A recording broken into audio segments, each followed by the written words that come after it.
ótimo dia para vocês, sejam bem-vindos. O Jornal da Semana começa agora com notícias de saúde, economia, política e muito mais.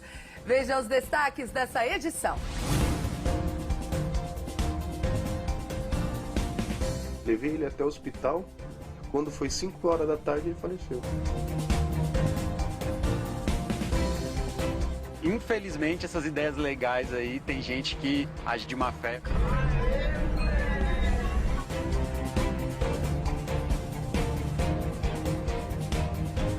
Com a morte do cabo Marivaldo, sobe para 10 o número de policiais militares assassinados no estado de São Paulo apenas este ano. Professores da rede pública não se cansam de denunciar um cotidiano dramático em que a palavra respeito desapareceu do dicionário.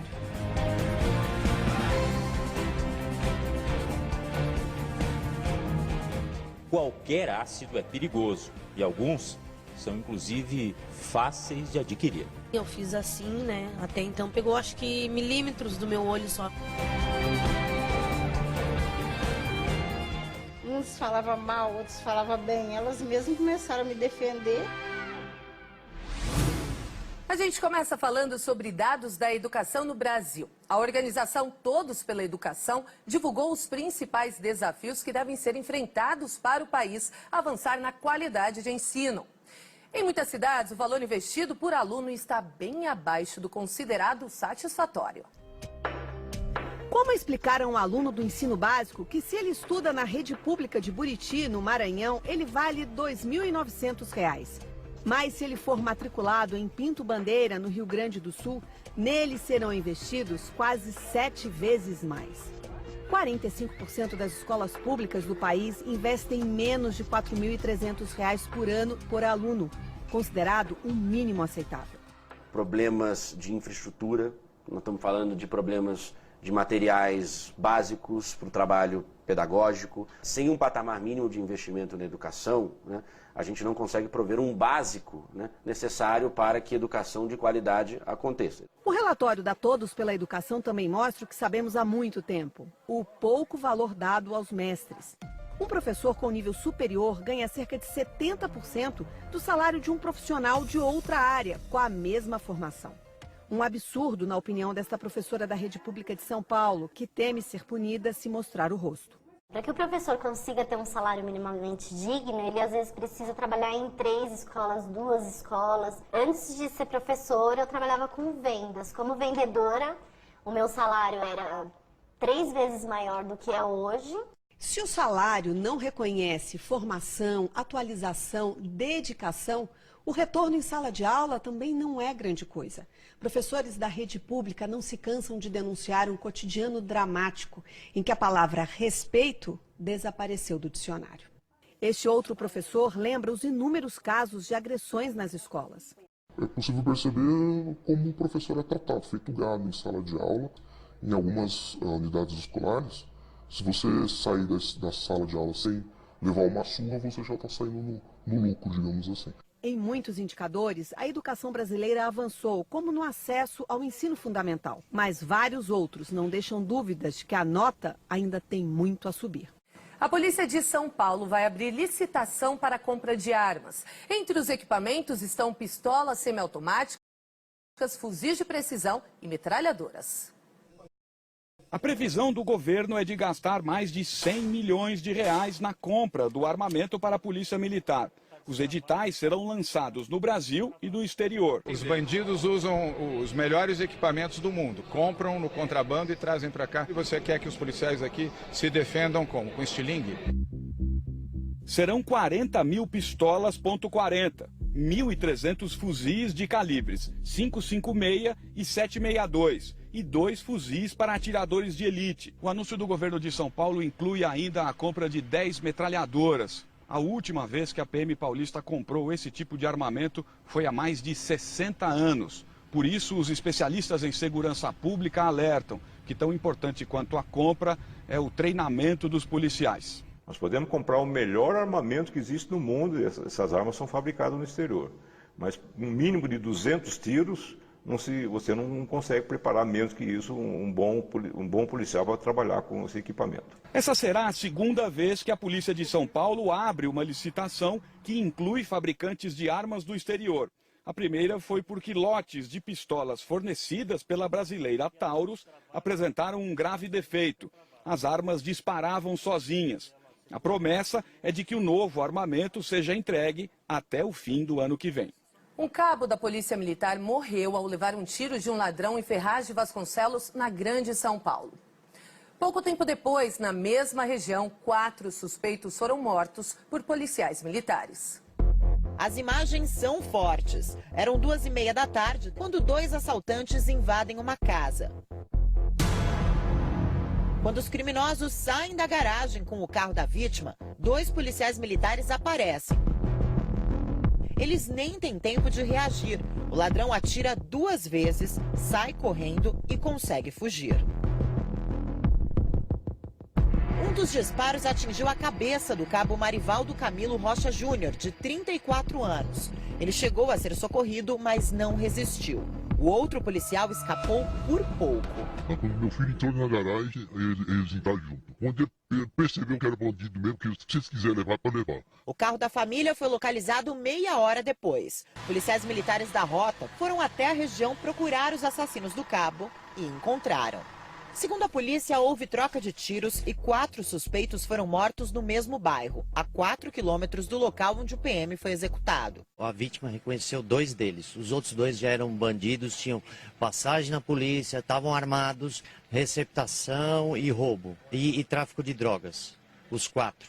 David Alves, de 23 anos, baleado e morto nesta rua, e Arthur Nascimento, de 17, morto dentro deste depósito, participaram do roubo. Com a morte do cabo Marivaldo, sobe para 10 o número de policiais militares assassinados no estado de São Paulo apenas este ano. A estatística é da Secretaria da Segurança Pública. Dentre os PMs mortos, 1 era aposentado, 6 estavam de folga e 3 foram executados em serviço. A segunda turma do Supremo Tribunal Federal decidiu manter o ex-presidente Lula preso enquanto não analisa a suspeição do ex-juiz Sérgio Moro. Na terça-feira, os ministros negaram 2 pedidos de liberdade do ex-presidente. A retomada do julgamento estava marcada na segunda turma do Supremo Tribunal Federal. Os ministros Edson Fachin e Carmen Lúcia já votaram contra a liberdade do ex-presidente. Gilmar Mendes tinha pedido mais tempo para analisar o caso. A defesa alega que o então juiz Sérgio Moro não foi imparcial ao condenar Lula no caso do triplex do Guarujá. A ministra Carmen Lúcia passa a presidir a segunda turma e é o presidente do colegiado que define o que será julgado. No início da tarde, a ministra retirou da pauta de julgamentos este e outro pedido de liberdade do ex-presidente. Pouco antes, a defesa de Lula tinha pedido prioridade na análise do habeas corpus, já que Lula está preso. No último dia 10, em meio à revelação das conversas atribuídas a Sérgio Moro, o ministro Gilmar Mendes devolveu o caso para julgamento. Como esta é a última semana antes do recesso do judiciário, o habeas corpus só deve ser analisado no segundo semestre. Em carta ao ex-ministro Celso Amorim, o ex-presidente Lula comentou os diálogos atribuídos a Moro. Ele escreveu que era um juiz que tinha lado, o lado da acusação. Sérgio Moro cancelou a ida à Câmara dos Deputados, marcada para quarta-feira. Uma nova data ainda não foi definida. Em um áudio enviado a integrantes do Movimento Brasil Livre, o MBL, o ministro pediu desculpas por tê-los chamados de tontos em uma das conversas vazadas. Consta ali um termo que não sei se usei mesmo, acredito que não, pode ter sido adulterado, mas queria dizer assim, pedir minhas escusas se eu eventualmente utilizei. Pesquisa Ibope divulgada essa semana mostra queda na aprovação do governo Jair Bolsonaro. O levantamento foi encomendado pela CNI, Confederação Nacional da Indústria. O índice de entrevistados que consideram o governo ótimo ou bom caiu de 35% em abril para 32% este mês. A oscilação está dentro da margem de erro da pesquisa, que é de 2 pontos. 32% consideram o governo regular. Na pesquisa anterior eram 31%. Já o índice dos que avaliam o governo como ruim ou péssimo subiu de 27% para 32%. 3% não sabem ou não responderam. O Ibope ouviu 2.000 pessoas entre os dias 20 e 23 de junho. O nível de confiança é de 95%. Agora, uma imagem que chocou o mundo nessa semana. A de pai e filha mortos, abraçados, enquanto tentavam atravessar um rio na divisa entre o México e os Estados Unidos. A triste cena expôs ainda mais a crise migratória na região. Uma cena que virou o símbolo de uma longa crise. De costas, lado a lado, Oscar Martínez, de 25 anos, e Valéria, de 1 ano e 11 meses. A família migrou de El Salvador e vivia num abrigo no México havia 2 meses. Eles decidiram pedir asilo em solo americano. A ponte na fronteira estava fechada e os dois tentaram cruzar o Rio Grande a nado quando foram levados pela força da água e morreram afogados no domingo. A imagem chocante lembrou o caso do menino sírio Alan Kurdi, de 3 anos, encontrado morto numa praia da Turquia em 2015. No Vaticano, o Papa Francisco lamentou as mortes de pai e filha e disse que reza por todos os migrantes. O caso mobilizou também o Congresso americano. Os senadores aprovaram a liberação do equivalente a 18 bilhões de reais para ajuda na fronteira. A legislação é diferente do plano aprovado pela Câmara de maioria democrata. Os congressistas vão precisar alinhar as propostas antes de apresentar a versão final a Donald Trump. O presidente americano ressaltou a importância da ajuda humanitária e culpou a oposição pelas mortes. Trump afirmou que esta não é uma crise fabricada e que as leis para a concessão de asilo precisam ser alteradas com urgência. O chefe do controle de fronteiras do governo Trump pediu demissão após denúncias de maus tratos a centenas de crianças mantidas num abrigo sem chuveiros, roupas limpas e comida suficiente no Texas. Você vai conhecer agora a história da Juliana. Ela entrou em trabalho de parto e teve o bebê no carro a caminho do hospital. Por sorte, o médico da maternidade estava próximo e deu suporte. A nossa equipe acompanhou tudo de perto e registrou também a superlotação do hospital. Uma surpresa. Uma mãe chega dando à luz dentro de um carro. Olha, o diretor teve que parar a entrevista porque chegou um carro aqui com a mãe dando à luz e o bebê nasceu. O bebê nasceu no carro, o doutor fez o parto. Parto pélvico. Meu Deus, não deu tempo nem de entrar na maternidade, meu Deus do céu. Meu Deus do céu. Nasceu no carro, em frente à maternidade. É menino ou é menina? Menino. É um menino? Ele tá bem, né, doutor? Tá ótimo. Meu Deus, que coisa mais linda, olha só. O doutor disse que ele tá bem. Gente, que momento emocionante. Vai sendo levado pelo diretor do hospital para dentro da maternidade para receber os primeiros cuidados. Como é seu nome? Juliana? Como é o nome do teu filho? Enzo Gabriel? Registramos o nascimento do Enzo Gabriel. Você está se sentindo bem, meu amor? Então tá bom. A Prefeitura de Nova Iguaçu informou que a maternidade que existe desde 2013 realiza atualmente cerca de 4.000 atendimentos por mês, quase 50% a mais do que a capacidade. Isso acontece porque 45% dos pacientes atendidos aqui são de outros municípios da Baixada Fluminense. O desabafo de Mariana é sobre os 14 dias que passou internada após o parto de Ludmila, a caçula de 4 meninas. A mãe teve uma infecção após a cesárea. Pensava na minha filha, o que poderia acontecer comigo naquele hospital, que eu poderia não sair viva dali, entendeu? Deixar minhas filhas com os outros, é muito ruim. O marido da cuidadora registrou em fotos e vídeos mofo nas paredes e superlotação. A situação das mães aí com criança, tá? Isso é um absurdo, não pode acontecer. Esses 14 dias foi os piores 14 dias da minha vida. A superlotação é um problema muito sério, porque na realidade é o único hoje maternidade municipal da Baixada Fluminense. Hoje nós temos em torno de 300 leitos para atender uma população de 3.500.000 pessoas.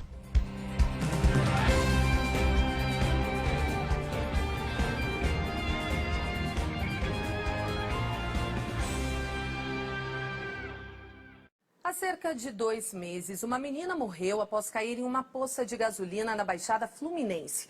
Você se lembra deste caso? Pois é, investigações apontaram que a mãe e o avô da garota eram integrantes do bando que furtava combustível na região. Uma conclusão inesperada. Para a polícia, Fernanda Pacheco e Antônio Martins da Silva, mãe e avô da vítima, eram olheiros da quadrilha responsável pelo furto de combustível. Ela fazia a vigilância, né, para informar a organização criminosa acerca da aproximação de vigilantes da Petrobras e da polícia. O roubo aconteceu na madrugada do dia 26 de abril na Baixada Fluminense. Ana Cristina Pacheco, de 9 anos, teve queimaduras em 80% do corpo, depois de cair numa poça de gasolina que vazou de um duto perfurado pelos criminosos. Ela ficou internada por quase 1 mês, mas não resistiu aos ferimentos. Na época, a mãe falou com a imprensa. Teve um dia que ela falou assim pra mim: mamãe, eu sei que dói você, mas eu não aguento mais. Fernanda chegou a contar em depoimento que na hora do acidente estava em casa com a família. Mas as investigações mostraram que a mulher deixou a filha sozinha para ajudar no furto. Foram os bombeiros que encontraram Ana Cristina na poça de gasolina. A mãe e o avô da menina vão responder em liberdade por 5 crimes, entre eles homicídio qualificado.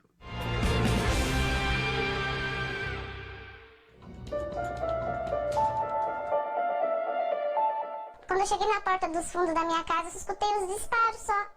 Aí quando eu cheguei lá, ela já estava sem vida, já, no chão. E ele não deveria nem estar armado na festa para criança. Porque, meu Deus, o que mais tinha ali era criança, mãe com o bebê no colo. Ele estava armado o tempo todo. Matou como se fosse um animal. Pior do que isso ainda. Nenhum animal não merece morrer do jeito que ela morreu. Na frente de todo mundo que estava aqui. Essa é uma história real, que vai ser contada por 3 pessoas que viram de perto um crime cruel. Por medo, elas vão permanecer no anonimato. Estamos em 7 Barras, interior de São Paulo, cidade de pouco mais de 13 mil habitantes, a 220 quilômetros da capital paulista. A economia do município gira em torno da agricultura, sobretudo da plantação de banana e de palmito, onde trabalhava a personagem principal desta reportagem. Vanderleia Inácio dos Santos, de 25 anos. Casada, mãe de 4 filhos. Um de 8, de 6, de 3 e outro de 10 meses. Essa aqui é a casa que a Vanderleia morava há mais ou menos 2 meses. Ela alugou o imóvel para ficar perto da família. Era tida por todos como uma mulher dedicada ao trabalho, desde os 16 anos, na luta junto com o marido para sustentar os filhos. Acordava todos os dias às 6 da manhã, aprontava as crianças e levava para a escola e depois ia trabalhar numa plantação de palmito. Levava marmita e almoçava por lá mesmo. Voltava por volta das 3, 4 horas da tarde para casa para fazer o trabalho do lar. O sonho dela era construir uma casa maior e sair do aluguel. Ela era uma pessoa muito boa de coração. Ela era humilde, mas ela tirava dela para ajudar o próximo. Ela me ajudou muito também, não só eu também. Ela ajudava e ela agora acabou, né? Vanderleia decidiu unir a vila. Preparou uma festa que seria inesquecível. Era a primeira que o povo veria por aquelas bandas em muito tempo. Ela estava feliz, querendo. Ela ficava falando que ia dar isso, dava aquilo e dava, bem combinado, era pra cada um que fosse vir na festa trazer um prato, né? Aí começou, né, a pescaria, as crianças brincando, tinha mais criança, né? Era pra mais criança, né? Mas 30, 40 crianças. Tinha muita criança aqui, bem bastante criança nesse lugar. A cena do crime permanece praticamente intacta. Uma festa junina pela metade. Aqui era a pescaria, onde as crianças se divertiam, se aventuravam, tentando pegar um peixe para ganhar uma bola. Crianças de 6, 7, 8 anos de idade. Aqui estão as cadeiras encostadas ainda na parede da lanchonete.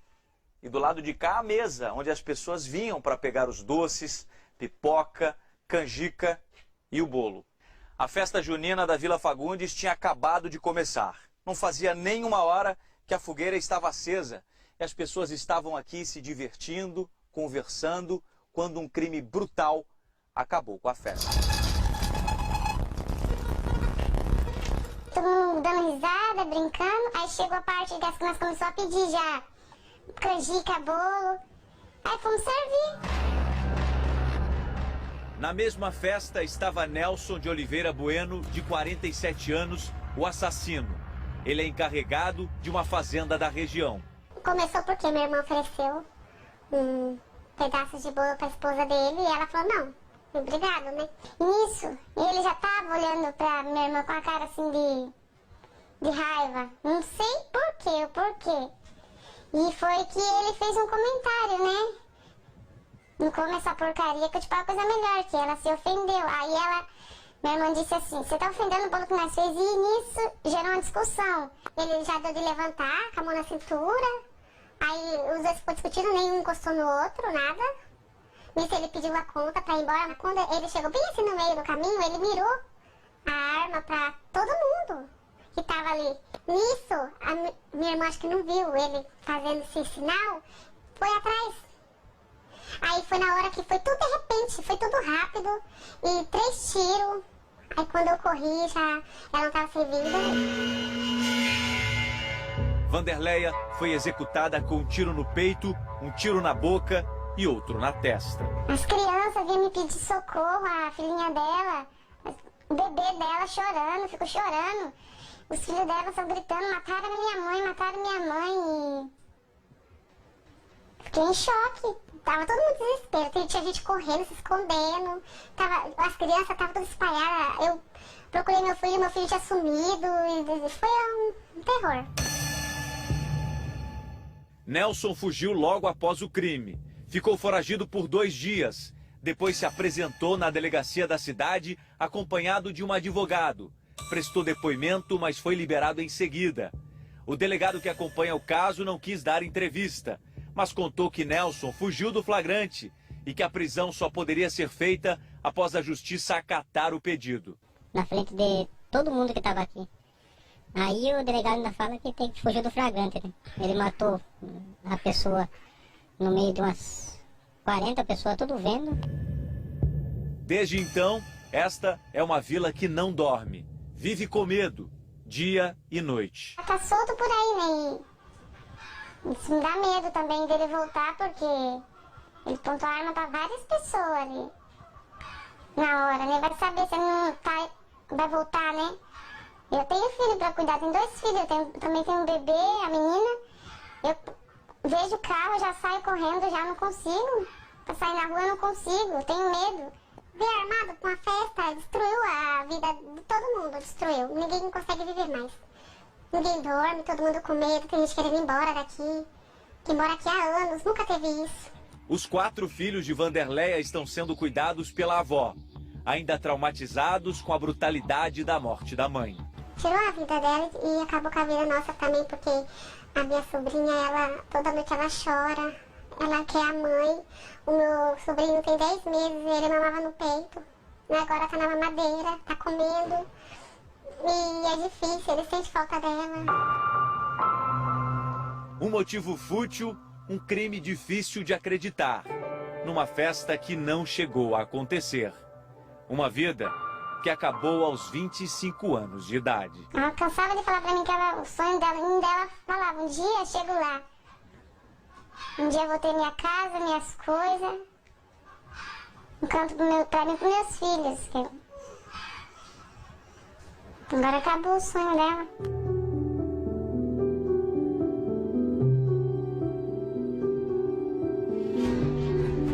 A polícia segue investigando os ataques com ácido que vem aterrorizando muita gente em Porto Alegre. 5 pessoas sofreram queimaduras. O repórter Glauco Paza conversou com especialistas para saber o que deve ser feito quando alguém é atingido por algum produto químico. Vítimas machucadas e apavoradas. Um homem num carro branco e uma substância altamente agressiva. É o enredo que está preocupando a população da zona sul da capital e a polícia. As consequências são queimaduras graves e até a roupa fica danificada. Pelo menos 4 mulheres e 1 homem foram atacados. Esta vítima, por pouco, não perdeu a visão de um dos olhos. Eu fiz assim, né? Até então pegou acho que milímetros do meu olho só, o resto foi onde pegou. É uma queimadura grave, né? E assim, comprometimento de rosto, praticamente 50% do rosto queimado. Então é uma queimadura bem extensa e que talvez vá trazer algum comprometimento de cicatriz, de marca para essas pessoas que estão sofrendo isso. A polícia ainda busca identificar o responsável e o que motivou a ação. Já os especialistas garantem que qualquer ácido é perigoso e alguns são inclusive fáceis de adquirir. Neste teste, o papel é como se fosse a pele. Em segundos, o ácido corrói, queima o material. Pode, inclusive, penetrar nas camadas mais profundas, né? Então, assim, mesmo em quantidades muito pequenas. Uma gotinha já pode provocar um efeito bastante agressivo. A recomendação em caso de queimadura é sempre lavar a região com água corrente. Recomendado é lavar abundantemente a área, né? Evitar tocar na região, mas lavar com bastante líquido, água fria de preferência. Matheus von Rondon, assessor especial do ministro do Turismo, foi preso em Brasília. A empresa que ele tinha recebeu R$32 mil de 4 candidatas do PSL de Minas Gerais, suspeitas de terem sido usadas como laranjas pelo partido na campanha do ano passado. Marcelo Álvaro Antônio, atual ministro do Turismo, era presidente do PSL no estado. Desde o começo do ano, a Polícia Federal e o Ministério Público Eleitoral investigam desvio de dinheiro do fundo eleitoral para bancar candidaturas de fachada. Em nota, o Ministério do Turismo afirmou que não há qualquer relação entre a investigação e as funções desempenhadas por Matheus von Rondon. Outros 2 ex-assessores do ministro também foram presos. Roberto Silva Soares, conhecido como Robertinho, e Raisander Souza de Paula. Eles são suspeitos de cobrar das candidatas a devolução do dinheiro público do fundo partidário e eleitoral repassado a elas. Para o PSL, a investigação é seletiva e visa atingir o partido do presidente Jair Bolsonaro. Em 2 depoimentos à Polícia Federal, a deputada Alê Silva, eleita pelo PSL de Minas Gerais, disse que era o ministro do Turismo quem estava à frente do suposto esquema de candidaturas laranjas do partido. Ela, que também afirma ter sido ameaçada de morte por Marcelo Álvaro Antônio, pediu hoje reforço na segurança pessoal e da família após as prisões. A informação foi dada em primeira mão ao SBT pela própria deputada. Eu realmente fiquei com medo, hoje pela manhã, logo que eu vi. Desculpa, eu me emociono porque é muito difícil. Logo que vi a notícia, eu fiquei com medo. Fizemos já contato via ofício com o governador de Minas Gerais, pedindo reforço para mim e para minha família na base. Segundo a deputada, a nomeação de Matheus von Rondon como assessor especial do ministro tem um único objetivo: blindagem. Não tem outra razão. Blindagem. Em Porto Alegre, o presidente em exercício, Hamilton Mourão, comentou as prisões dos assessores do ministro. Se houver alguma culpabilidade dele nesse processo, o presidente não vai ter nenhuma dúvida em substituí-lo. Jair Bolsonaro participou da cúpula do G20, que reúne as maiores economias do mundo. Na chegada ao Japão, o presidente rebateu as críticas da chanceler alemã Angela Merkel sobre o desmatamento no Brasil. O fim de junho trouxe a chuva e muitas autoridades para Osaka, a 3ª maior cidade do Japão. O esquema de segurança sem precedentes, com mais de 30 mil policiais, é por causa deles, líderes dos 20 países mais industrializados do mundo. A tensão dos norte-americanos com o Irã e a guerra comercial entre Estados Unidos e China vão dominar boa parte das conversas. De crítico dos chineses, o governo Bolsonaro caminha para uma posição mais pragmática com nossos principais parceiros comerciais. Em Osaka, o presidente se encontrará pela primeira vez com seu colega Xi Jinping. No hotel onde está hospedado, Jair Bolsonaro disse que o Brasil vai dar exemplo para a Alemanha. A indústria deles continua sendo fóssil, grande parte de carvão, e a nossa não. Então eles têm a aprender muito conosco. O Prêmio do Brasil que está aqui não é como alguns anteriores, vieram aqui para ser advertidos por outros países, não. Foi uma resposta à declaração de Angela Merkel, que quer se encontrar com Bolsonaro para discutir a questão ambiental brasileira, que ela considera dramática. O Brasil é um dos países que mais preserva o meio ambiente no mundo. Quem tem moral para falar da preservação do meio ambiente do Brasil? Esses países que criticam vão procurar sua turma. Exercer o seu poder de influência e convencimento é um dos principais desafios de Jair Bolsonaro em seu primeiro G20. Bolsonaro não quis comentar a notícia que se espalhou pelo mundo da prisão do 2º sargento Manuel Silva Rodrigues, que transportava cocaína em um dos aviões da presidência. Podia não ter acontecido, né? Foi uma falta de sorte de acontecer exatamente na hora do evento mundial e acaba tendo uma repercussão mundial que poderia não ter tido, né? Mas foi um fato muito desagradável para todo mundo. Antes de se tornar diretor-geral de uma empresa, José Roberto enfrentou o desemprego. Eu já estava beirando os 50 anos e você vai fazer um processo seletivo. Quando você vai passando das fases, chega na fase final, você se depara com 2 jovens de 20, 21 anos. Em 5 anos, foi demitido 2 vezes. Teve que encarar uma função inferior com um salário menor. Desde que seja um trabalho digno, honesto, para mim vale a pena. Segundo uma pesquisa feita por uma empresa de recrutamento com mais de 2.000 pessoas em todo o país, 80% dos entrevistados aceitariam um cargo inferior para voltar ao mercado. Mais de 70% também concordariam com um salário menor. Num país com mais de 13 milhões de desempregados, o desespero leva muita gente a pensar inclusive em mudar de carreira, como disseram ainda 86% dos entrevistados. Mas especialistas ponderam, estar empregado não pode ser a única motivação na hora de aceitar uma vaga. Quando a gente está sob a pressão de uma entrevista, você pode aceitar um cargo inferior, com um salário inferior, em uma região muito longe da que você mora, tirando parte da sua qualidade de vida, e a uma área diferente, a gente também não recomenda. Em maio, foram criadas pouco mais de 32.000 vagas com carteira assinada, segundo o Ministério da Economia, quase 100.000 a menos em relação ao mês anterior. Na comparação com maio do ano passado, também houve queda. Os setores que mais demitiram foram o comércio e a indústria de transformação. Cláudia entrou em depressão depois de ser dispensada da empresa onde trabalhou durante 14 anos. Com o apoio da família e dos amigos, deu a volta por cima. Criou um site para ajudar outras pessoas a conseguirem emprego. Eu ainda preciso buscar uma parte financeira, mas que eu acho que ela vem com o tempo. Eu acredito e vou seguir nisso. Pelo 2º ano consecutivo, o jornalismo do SBT vai participar do Comprova, um projeto colaborativo de veículos de mídia para combater a desinformação. A continuação dessa parceria contra as fake news foi anunciada em São Paulo, no Congresso da Abrage, a Associação Brasileira de Jornalismo Investigativo. A luta contra a desinformação. O Comprova 2.0 reúne 24 redações de imprensa de todo o país, inclusive a do SBT, num trabalho colaborativo para a checagem de fatos. O objetivo é combater a disseminação de mentiras, as fake news, que correm pelas redes sociais e pelo WhatsApp.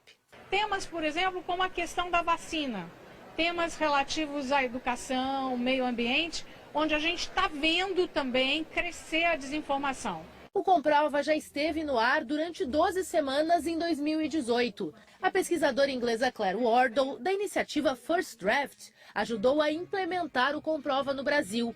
Agora queremos alcançar mais público em todos os estados, diz ela.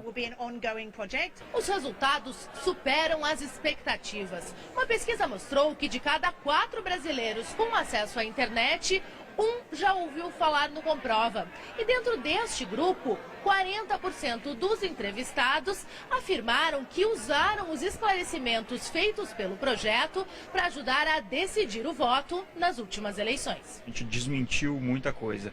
A nossa ideia era tentar ajudar a população a ter um ecossistema informativo menos poluído. Na abertura do Congresso, o ex-ministro da Secretaria de Governo, General Santos Cruz, falou sobre sua saída do Planalto. Ele disse que foi vítima de notícias falsas e criticou os apoiadores do presidente Jair Bolsonaro. Medíocre. Comportamento de gangue. Aquilo é uma coisa montada, mal feita, né, para criar um fato ali que para pressionar o presidente a demitir. A assessoria do Palácio do Planalto não quis comentar as declarações do general Santos Cruz. Durante 4 horas, bandidos circularam pelas ruas do Jardim Ângela, na zona sul de São Paulo, roubando quem viam pela frente. Botou o revólver na nossa cabeça, foram e mandaram passar o celular. Mandou a gente virar de costa, a gente virou de costa para não ver o rosto deles, né? 18 pessoas tiveram celulares e objetos levados. Um dos ataques acontecia nesse ponto de ônibus, quando 2 policiais militares que estavam próximos dali foram avisados sobre o arrastão. Eram 4 ladrões em 2 motocicletas. Pegos em flagrante, eles trocaram tiros com os PMs e passaram a ser perseguidos pelo bairro. A viatura onde estava o soldado Vitor Farias foi chamada para dar apoio e aqui nessa rua houve um novo confronto. Os policiais conseguiram derrubar uma das motos, mas um dos assaltantes que estava em outra motocicleta furou o bloqueio e atirou 3 vezes. Um dos disparos atingiu a cabeça do soldado. Farias chegou a ser levado para esse hospital, mas não resistiu. 3 bandidos acabaram presos. Qual que era essa caminhada sua aí? Roubar a moto, senhor. Segundo a polícia, o homem que matou o soldado Farias é Alan de Souza Martins, de 18 anos. Vitor Farias tinha 33 anos, 3 deles dedicados à polícia militar. O soldado era casado e deixa 7 filhos. O corpo dele foi enterrado em Santos, no litoral paulista. A gente está assim, né, bem triste com essa situação, mas sabendo que o sonho dele foi realizado. Ele morreu fazendo aquilo que ele mais amava, que era ser policial militar. Câmeras de segurança mostram mãe e filha carregando o porta-malas do carro com fraldas geriátricas que seriam doadas. O empresário Dárcio Castelli Júnior, de 46 anos, dono de uma construtora, está no banco do motorista. 2 homens em 2 motos aparecem. Um deles atira na cabeça do empresário e os 2 fogem.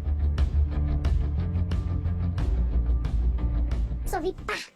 Quando eu vi o pai, eu olhei. Quando eu olhei, tava a mãe e a filha, que é a moça, gritando, correndo, socorro, socorro, e gritava socorro. O empresário foi levado para um hospital e passou por uma cirurgia. Moradores acreditaram, num primeiro momento, em uma tentativa de assalto. Mas quando a polícia conseguiu as imagens, tudo mudou. A possibilidade de uma tentativa de homicídio. Não teria dado tempo de uma exigência de valor. A polícia deve aguardar alguns dias para tomar o depoimento de parentes de Dárcio Castelli Júnior. Informalmente, eles já disseram aos investigadores que o empresário não tinha inimigos nem vinha recebendo ameaças. A filha dele, que testemunhou o crime, aceitou falar pelo telefone. O meu pai é muito querido, ele é construtor na região, ele tem amizade com muita gente. Os policiais buscam mais imagens de câmeras da região. Alguns detalhes já chamaram a atenção. As motos usadas eram novas e os criminosos estavam bem vestidos. No enterro da jovem, a dor de parentes e amigos. O sentimento de dor, moça. A gente não queria que ninguém passasse por isso. Eu nunca pensei que minha filha... É um vazio que fica. Levei 33 anos para ter minha única filha. Luísa do Nascimento Braga tinha 25 anos e estudava Ciências Sociais na Universidade Estadual do Rio e Cinema na PUC. Ela foi encontrada morta no sábado, no último andar deste prédio em Jacarepaguá, na Zona Oeste, no apartamento do namorado. Segundo a polícia, Luísa estava seminua e havia uma poça de sangue perto da cabeça da jovem. De acordo com a família de Luísa, o rapaz entrou em contato com o dono do imóvel na semana passada e disse que precisava viajar com urgência. Depois disso, ele desativou as redes sociais e não foi mais visto, o que levantou as suspeitas dos parentes da universitária.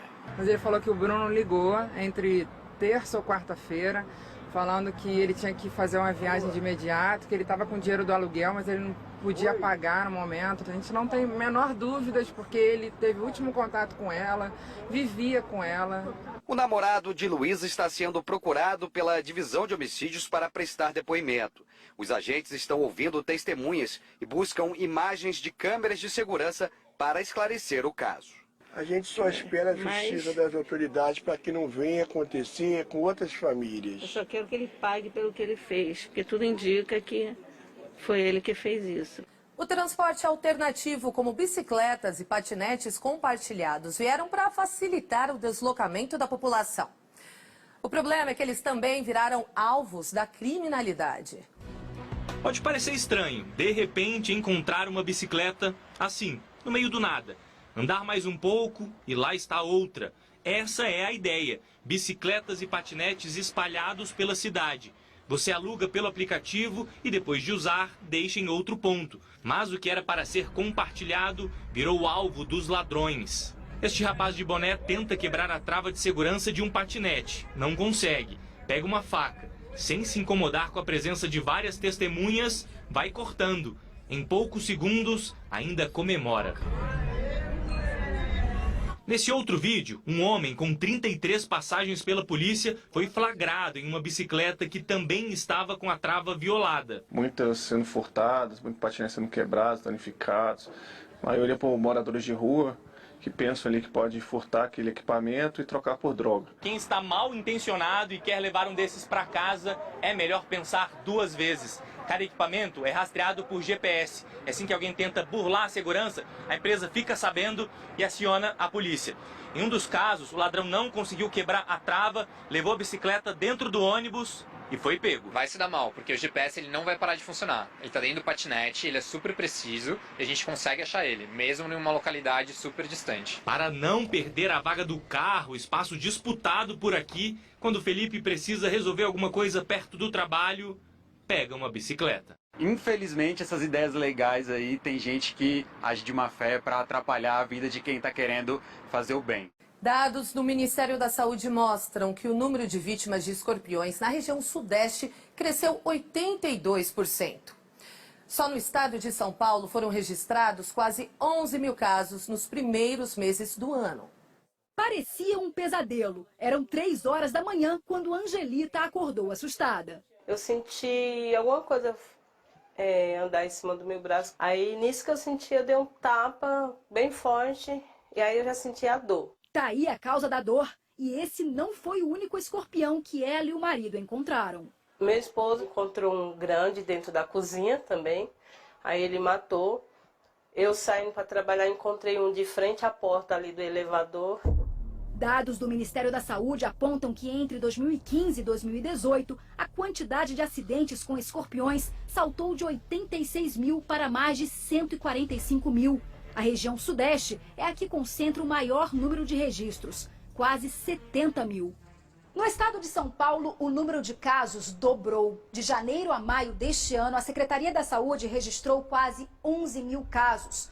4 pessoas morreram. Entre as causas da infestação de escorpiões estão o aumento do lixo acumulado em terrenos baldios e as altas temperaturas. Como tem feito calor mesmo no inverno, esse especialista em pragas urbanas alerta que é bom tomar cuidado o tempo todo. Primeiramente, não deixar a louça amanhecida do dia para a noite na pia da sua cozinha. Acondicionar muito bem o lixo, não deixar aquele resíduo que sai do lixo na lixeira. Utilizar telas nos locais onde tem incidência de escorpião, telas nos ralos. Alguns fatores contribuem para que a picada seja fatal. Na cabeça e no peito, a ferroada é mais perigosa. Crianças com até 3 anos e idosos correm mais risco. E quanto mais tempo o escorpião ficar sem se alimentar, mais concentrado é o veneno. Quem já viveu essa experiência fica assim, com um olho na casa e o outro à procura do inimigo. Preocupante isso aí. Porque de repente poderia ter sido meu filho, né? A gente fica assustado com isso. Agora a gente fala sobre um grave problema ambiental em Belém. Sem saber para onde mandar o lixo da cidade até o fim do ano, a prefeitura decretou emergência sanitária. O aterro que atende a região metropolitana pode parar de funcionar. Desde a escolha do local para receber os resíduos, há 4 anos, não houve consenso. Os moradores da cidade de Marituba não pararam de reclamar. Falta de ar, canseira, né? Fadiga, até de eu estar falando mesmo, eu sinto muita coisa e prejudica até o estômago, porque na hora da alimentação da gente vem aquele odor, você não consegue comer. Os nossos clientes acham que está contaminada a nossa verdura pelo lixão, né? Pelo odor que nós sentimos. Aí fica difícil de nós vender. Mas não foi por causa das reclamações que a empresa decidiu fechar o aterro. A justificativa foi a de que não havia mais capacidade para acomodar lixo. A gerência também apontou falta de pagamento da prefeitura. No final de maio, a Justiça determinou que a empresa administradora do aterro recebesse os resíduos por mais 4 meses. Mas a Prefeitura de Belém acusa a concessionária de não cumprir a determinação. Estaria havendo uma demora proposital no recebimento do lixo e suspensão do trabalho durante a madrugada. A gente está pedindo, através até do decreto de emergência, a possibilidade de uma ampliação da operação do aterro sanitário de Marituba. A empresa nega irregularidades e promete brigar na justiça contra a ampliação. Em meio a essa disputa, os moradores reclamam de uma situação nada agradável. Não tem coleta, tá tudo sujo a cidade. Se você é acostumado a viajar de avião, já deve ter percebido que o valor das passagens está mais salgado. A ANAC, Agência Nacional de Aviação Civil, suspendeu essa semana a concessão da Avianca Brasil. Desde que a companhia pediu recuperação judicial em dezembro, o preço das passagens aéreas subiu mais de 30%. Quem viaja de avião já percebeu. Deu uma aumentada boa, assim, uns 30%. Está mais caro mesmo. Apesar da cobrança extra pelas bagagens, a ANAC registrou um aumento médio de mais de 30% na tarifa aérea na comparação entre janeiro e abril deste ano, com o mesmo período do ano passado. Essa viagem que eu tô fazendo, ano passado, eu paguei em torno de 400, 500, até 600 reais quando eu comprava a passagem mais próxima. Agora me custou 1.900 reais. Em alguns trechos, como o Rio-São Paulo, o valor médio da passagem mais que dobrou. Passageiros se viram obrigados a pagar pelo percurso uma média de R$ 380, quando há um ano pagavam cerca de R$ 180. E para os especialistas, este aumento não tem relação nem com a alta do dólar, nem com o aumento do combustível. O dólar subiu, o preço do querosene também ficou mais alto. Mas para este professor de finanças da USP, o motivo é a velha lei da oferta e da procura. Com a suspensão dos voos da Avianca, as viagens aéreas pelo Brasil ficaram restritas a 3 companhias aéreas. Você tem uma demanda maior, uma procura maior e a oferta ficou limitada. Por quê? Porque o outro agente que estava atuando no mercado, que representa quase 15% do mercado, está saindo. Para um céu menos nublado, com mais possibilidades boas de voo, é preciso aumentar a concorrência. Até lá.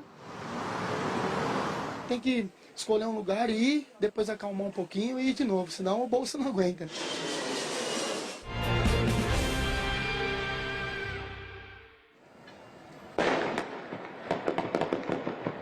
Na fuga, o bando entrou em confronto com a polícia. Houve um intenso tiroteio pelas ruas da cidade, que durou cerca de 2 horas. Os bandidos estavam armados com fuzis e uma metralhadora. Cheio de tiro aí nessas paredes, arrebentaram os vidros, tudo, tá tudo arrebentado. Eram 25 assaltantes. Eles estavam em 12 carros. A quadrilha bloqueou diversas ruas da cidade para dificultar a ação da polícia. 2 pessoas foram atingidas por tiros. Uma delas foi uma jovem de 22 anos, que foi ferida na cabeça. Ela está hospitalizada em estado grave.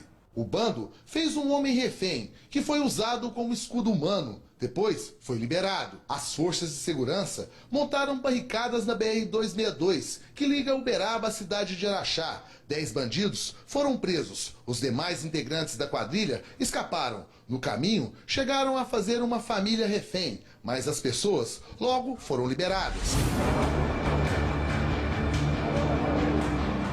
O vendedor Renato Pisani Alves, de 39 anos, foi indiciado por 2 tentativas de homicídio. Ele baleou 2 policiais militares em um condomínio na zona sul da capital paulista.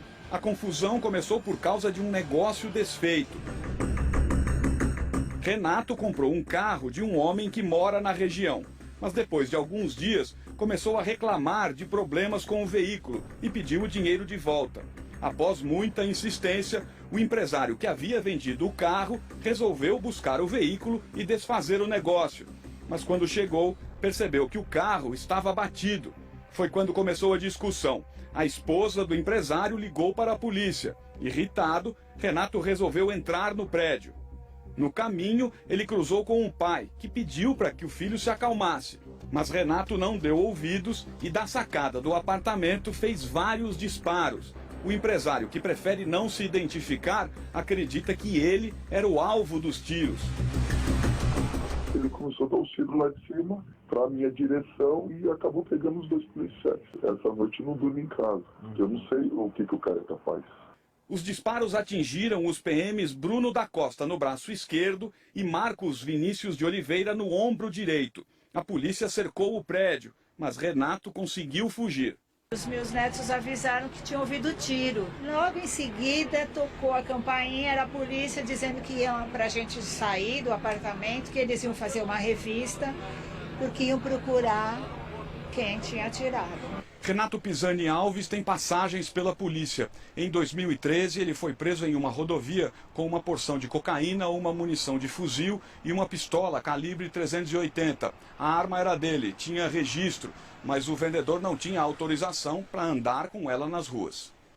Crimes de agressão e disparo de arma de fogo também estão na ficha de antecedentes dele. Nós podemos classificá-lo como indivíduo com uma personalidade deformada, cuja prisão é imprescindível na nossa opinião.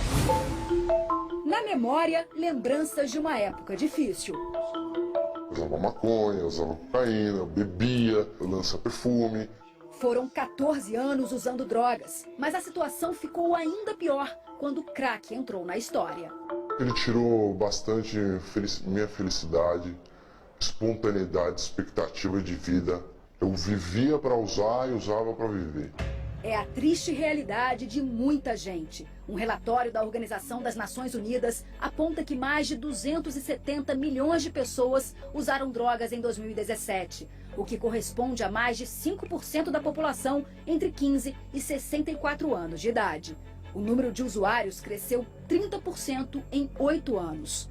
Em particular no Brasil, se centraram muito mais na repressão ao tráfico e se preocuparam um pouco com a questão do tratamento e da atenção dos usuários, que é igualmente importante para que se tenha uma resposta adequada para o problema.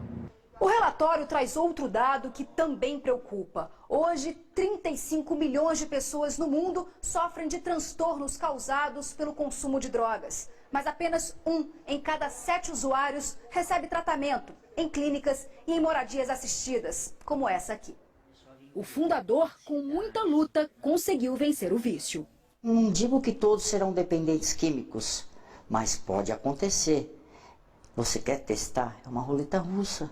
A campanha contra as drogas, lançada pelo governo de São Paulo, contou com o apoio do SBT do Bem.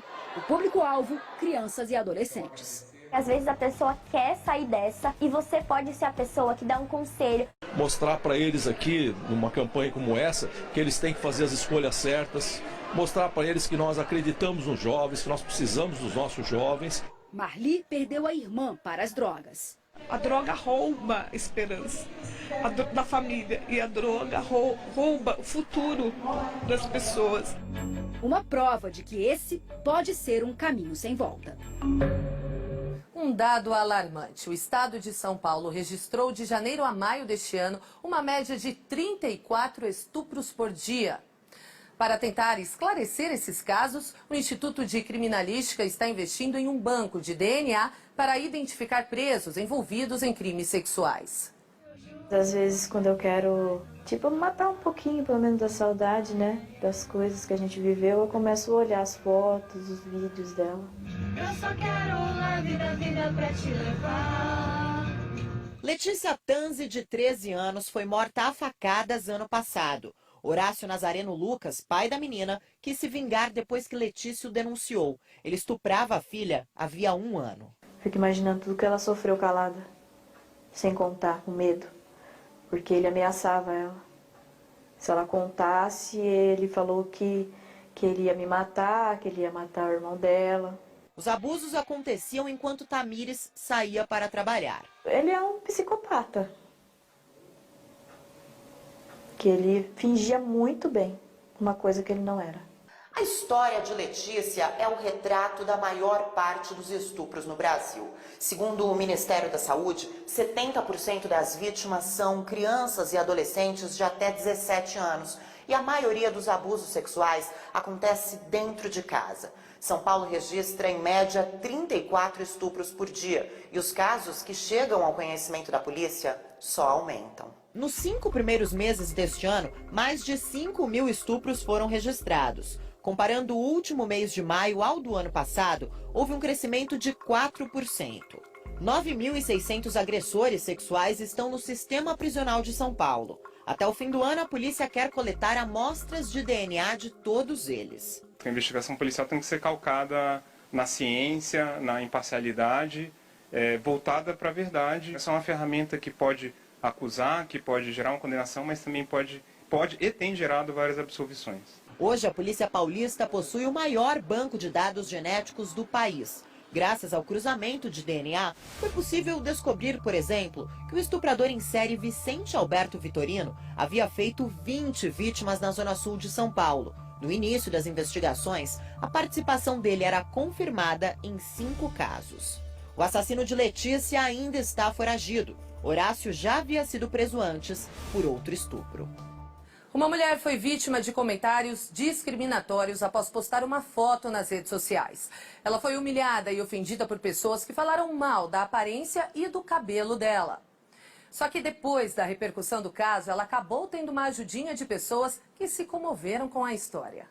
Que a internet é terra de ninguém, a gente já sabe. As redes sociais estão cheias de ofensas e comentários preconceituosos. Pessoas que escrevem o que querem sem se preocupar com os outros. Foi exatamente o que aconteceu com Dona Hilda. Depois de postar uma foto em um grupo de dicas de cabelo, começou a ser ofendida por causa de sua aparência. Eu fiquei triste, fiquei querendo chorar, mas aí uns falavam mal, outros falavam bem. Elas mesmas começaram a me defender e acabou aí. Eu nunca respondi mal nem nada, não. Algumas pessoas escreveram, raspa a cabeça e acabou o problema. Neste outro comentário, uma mulher diz, está usando muito shampoo de laranja, pois o cabelo está um bagaço. Segundo esta psicóloga, as pessoas que escrevem este tipo de conteúdo se sentem seguras na internet. O problema é que não se dão conta que isso pode causar uma série de danos para a vítima. Cai a autoestima dela, né? A gente tem quadros aí de ansiedade, depressão, né? Então, problemas com a própria autoimagem mesmo. Ela começa a questionar se ela é boa o suficiente, se ela é bonita o suficiente, se ela está dentro do que a sociedade espera, é aquele famoso padrão, né?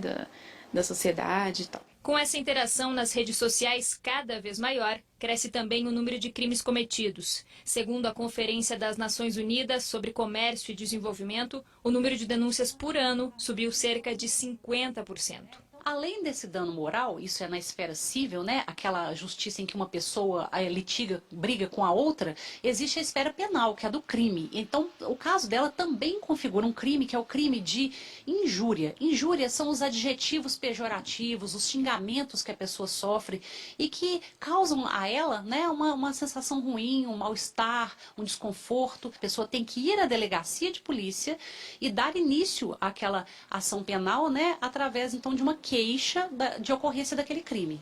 Mas depois dos comentários ofensivos e humilhantes que a Dona Hilda sofreu nas redes sociais, surgiu uma corrente do bem. Tudo começou quando a Jane e a Iracema, que trabalham nesse salão de beleza, resolveram proporcionar para ela uma transformação. E essa corrente não parou por aí. Fizemos uma corrente do bem para ajudar a Dona Hilda, né? Na aparência dela, levantar a autoestima dela. Eu achei que era até mentira. Aí eu passei meu zap para ela, ela me chamou a A Jane me chamou no zap e aí a gente foi conversando. Nós fizemos um alisamento nela, em seguida eu fiz o mega hair nela, depois nós fizemos a sobrancelha dela de micropigmentação e fizemos escova, pé e mão. E a história da dona Hilda sensibilizou mais pessoas. Essa dentista ficou sabendo do caso e também quis ajudar. Consertamos alguns dentes dela na frente, que estavam, atrapalhando um pouco ela sorrir. Depois do tratamento concluído, ela ficou totalmente satisfeita. Deu um sorriso e mudou totalmente a autoestima dela.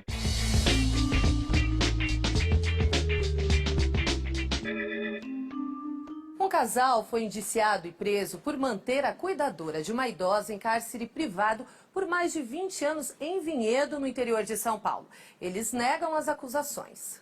Foi neste abrigo que Dona Iva passou a primeira noite como uma mulher livre depois de 20 anos. A idosa vivia aprisionada numa espécie de porão, sem ver a luz do dia e sem ter contato com a vizinhança, de acordo com a polícia, numa situação semelhante à da escravidão. Dona Iva saiu do Paraná aos 17 anos e chegou a São Paulo em 1979 com os pais de Marina Oquido para trabalhar como doméstica. Foi levada para Campinas e finalmente foi trazida para Vinhedo. Em 2005, o patriarca faleceu e Dona Iva passou a cuidar da mulher dele. Segundo a polícia, foi a partir daí que o contato dela com a família parou. Écio Júnior e Marina Oquido foram indiciados e presos sob a suspeita de manterem Iva em cárcere privado. Eles também responderão pelo uso do nome da idosa para aplicar golpes financeiros na praça. Nos últimos 2 dias, 5 vítimas de golpes aplicados pelos acusados prestaram depoimento. O advogado de Marina negou as acusações. Não tem cárcere, não existe condição análoga do escravo, não existe tortura. Depois de conseguir pedir ajuda, Dona Iva, até então na mira da polícia por estelionato, conseguiu provar que, na verdade, era vítima. A família da idosa, que mora no Paraná, foi acionada imediatamente. Mas antes do tão sonhado reencontro, ela foi trazida para este abrigo. A idosa passou por exames clínicos e psicológicos. Fisicamente ela está bem, conversa nitidamente. Existe um pouco ainda de confusão em relação à nova situação que ela está vivendo. A mãe da acusada, que era cuidada por Dona Iva e, segundo a polícia, morava com ela no porão, passa bem. Vem cá, deixa eu te fazer uma pergunta. Por acaso você costuma guardar mágoa de alguém que já te feriu um dia? Se sim, cuidado. Isso pode prejudicar o seu coração. Uma pesquisa inédita da Sociedade de Cardiologia do Estado de São Paulo revela que a pessoa que perdoa e não guarda rancor corre menos risco de sofrer infarto. Olha só. Em algum momento da vida, qualquer um de nós já se decepcionou. Eu tive uma amiga que falou muito pelas costas. Ela falou para pessoas que nem me conhecia. E isso me magoou muito. Sabe aquela dor no coração causada por alguém que você menos imaginava? Eu era casada e eu fui traída. Eu me senti muito mal mesmo. E o chão pode desaparecer de repente. Aquela apunhalada que a gente não está esperando, pode acontecer. Todo mundo sofre quando é magoado, mas pouca gente sabe que guardar rancor pode literalmente machucar o coração. Um estudo mostra que quem tem dificuldade de perdoar tem mais chance de sofrer um infarto. A pesquisa inédita revela que mais da metade dos entrevistados que já infartaram não perdoariam uma rejeição. Quando o assunto é quebra de confiança, 65% não estão dispostos a perdoar. Imagine o seu organismo sendo bombardeado constantemente ao longo dos anos por essas mesmas circunstâncias que aconteceram lá no passado. Médicos afirmam que a mágoa e o rancor são sim fatores de risco para doenças cardiovasculares, as que mais matam no país. O coração passa a bater com mais frequência, com mais pressão arterial, pode provocar aparecimento de arritmias e também altera os seus níveis de glicose, de colesterol. Dona Fátima, de 64 anos, sobreviveu a 5 infartos. Ela acredita que os sentimentos negativos afetaram a saúde. Sentimentos que ela agora não cultiva mais no coração. Não vale a pena guardar mágoa, rancor, tristeza, não vale a pena. Eu acho que viver a vida é a melhor coisa. Agora atenção, faço um alerta para você que gosta de fumar narguilé ou narguile, como é mais conhecido aqui no Brasil. Eu conversei com os pais de um jovem de 21 anos, aparentemente saudável, mas que morreu de forma repentina. E eles me disseram que a principal suspeita da causa da morte era um hábito que ele tinha, de fumar narguilé todos os dias. Acompanhe comigo.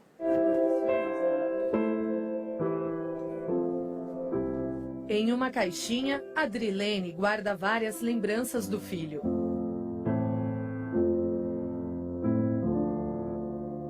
Kevin Albuquerque, de 21 anos, morreu no último dia 15. Além de um bom filho, ele era pai de uma menininha de apenas 6 meses.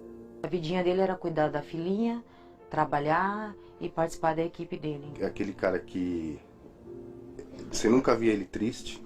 Às vezes eu estava triste, ele chegava, ô pai, o que está acontecendo? Ele levantava o meu astral. Ninguém imaginava que um jovem aparentemente forte poderia morrer de forma tão repentina. Um rapaz super, de saúde forte, ele parecia uma fortaleza, tanto que ele até brincava, né, com a avó dele. A avó dele falava para ele, para filho com esse negócio, ele batia no, não, vovó, aqui tem fortaleza. A principal suspeita do que pode ter provocado a causa da morte era um hábito que ele tinha. Kevin fumava narguilé, popularmente chamado de narguile no Brasil. É um tipo de cachimbo de água de origem oriental por onde se fuma tabaco aromatizado. A última pesquisa nacional de saúde mostra que 63% dos usuários de narguilé no Brasil têm entre 18 e 29 anos. Segundo a Organização Mundial da Saúde, 1 hora de fumo, que é a média de uso, equivale a tragar 100 cigarros. Como é derivado do tabaco, contém nicotina e milhares de substâncias tóxicas. O uso do narguile pode aumentar o risco de desenvolvimento, por exemplo, do câncer. Câncer de laringe, câncer de pulmão, câncer de bexiga. Daniele, que morou junto com Kevin por 5 anos, conta que eles fumavam todos os dias. Aí quando ele chegava, ele já mandava uma mensagem. Vida, tô aqui perto, já coloca carvão para acender. Aí eu colocava o carvão para acender para ele chegar em casa, a narguilha já tá acesa. Aí ele comia e fumava. E era assim a rotina, todo dia, todo dia. Os jovens consideravam o hábito inofensivo, até o momento em que Kevin começou a passar mal. Foi logo depois de fumar narguilé em uma festa com amigos. Na madrugada, ele pegou e me ligou. Falou, mãe, não tô bem. Eu tô com muita febre e não tô sentindo as minhas pernas. Em menos de 24 horas, o quadro de saúde do rapaz piorou. Kevin foi trazido para este mesmo hospital da Zona Leste 3 vezes num curto intervalo de tempo. Primeiro, ele realizou alguns exames. Na segunda vez, foi medicado e liberado. Já na terceira, em estado gravíssimo, ele foi encaminhado para uma sala de emergência, onde sofreu uma parada cardiorrespiratória. E minutos depois, acabou falecendo. Como a causa da morte ainda não era esclarecida, o corpo do jovem teve que ser encaminhado ao IML Central, onde passou por uma autópsia. 5 horas da manhã eu estive aqui, peguei ele, levei ele até o hospital. Quando foi 5 horas da tarde, ele faleceu. No primeiro laudo médico consta que Kevin teve uma pneumonia lobar. A suspeita é de que a inflamação aguda seja decorrente de uma meningite meningocócica. No caso de Kevin, provocada por uma bactéria.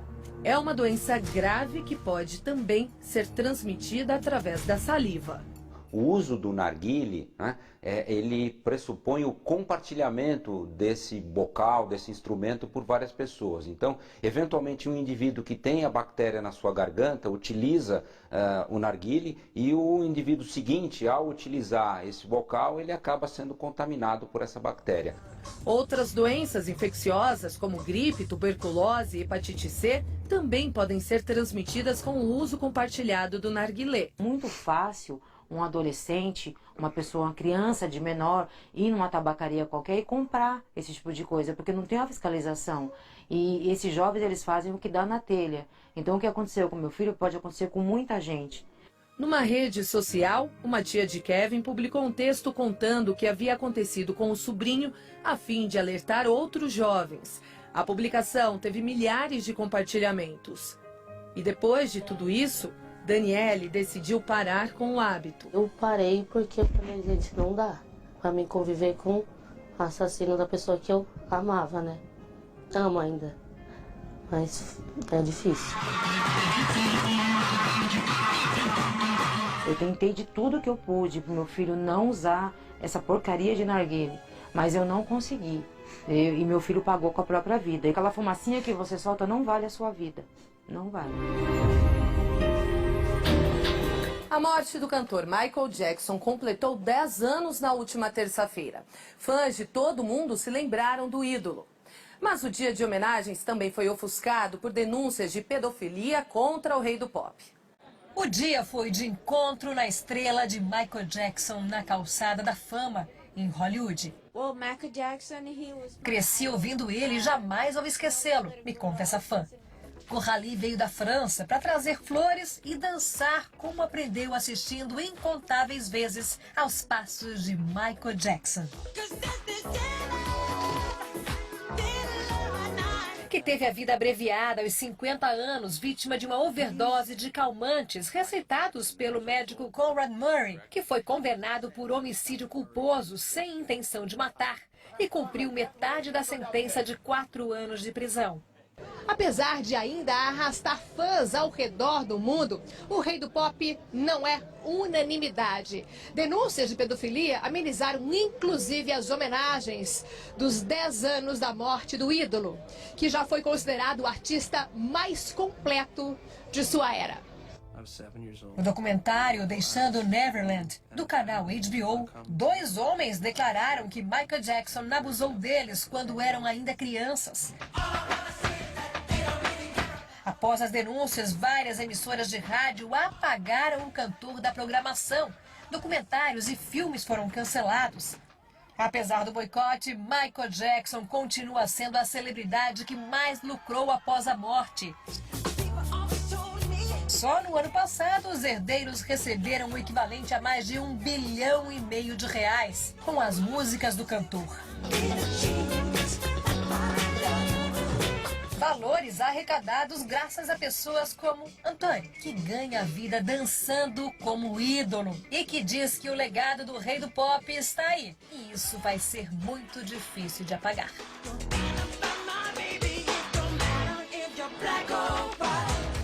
O Jornal da Semana termina aqui. Muito obrigada pela sua companhia neste domingo. Um bom dia e até semana que vem. Tchau, tchau.